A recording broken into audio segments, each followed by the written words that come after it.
Lawmakers have just days to come up with a compromise before the state changes its paid sick time laws. If a deal is not reached, small and large businesses, regardless of size, would be required to offer more paid sick leave to employees. News 8's Byron Tollefson talked with a brewery owner who's feeling the heat ahead of the deadline. The owner of Cedar Springs Brewing Company is alarmed over what will happen if a deal isn't reached, particularly how it will affect small businesses like his.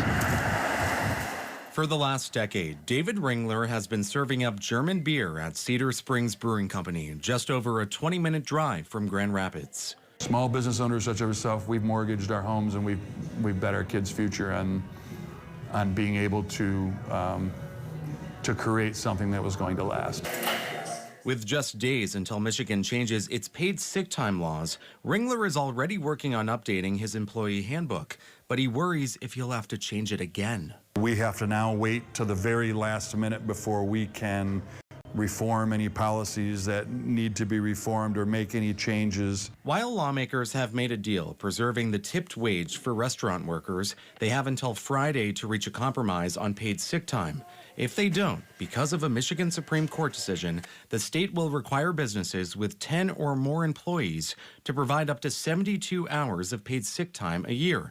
Smaller businesses would need to provide 40 hours. It would also allow employees to miss work for 3 days at a time without calling their employer. Business owners worry the way this is designed, it would put them in a tough spot with staffing. The version the way it is, though, reduces a lot of flexibility, and it's really frustrating if our voice is just not being heard. Nobody's against the spirit of these initiatives.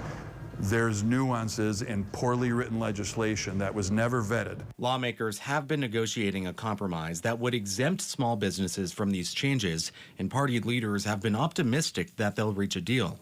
And in small communities like this, it's really difficult to raise prices because people are resistant to it. And I don't blame them. I mean, everything costs more. We see it when we go to the grocery store. Not everyone's against the law, like labor groups. The Michigan AFL-CIO said in a recent statement, the legislature should respect the Supreme Court ruling and allow the minimum wage to increase and guarantee all workers have the ability to take care of themselves and their families when they are sick.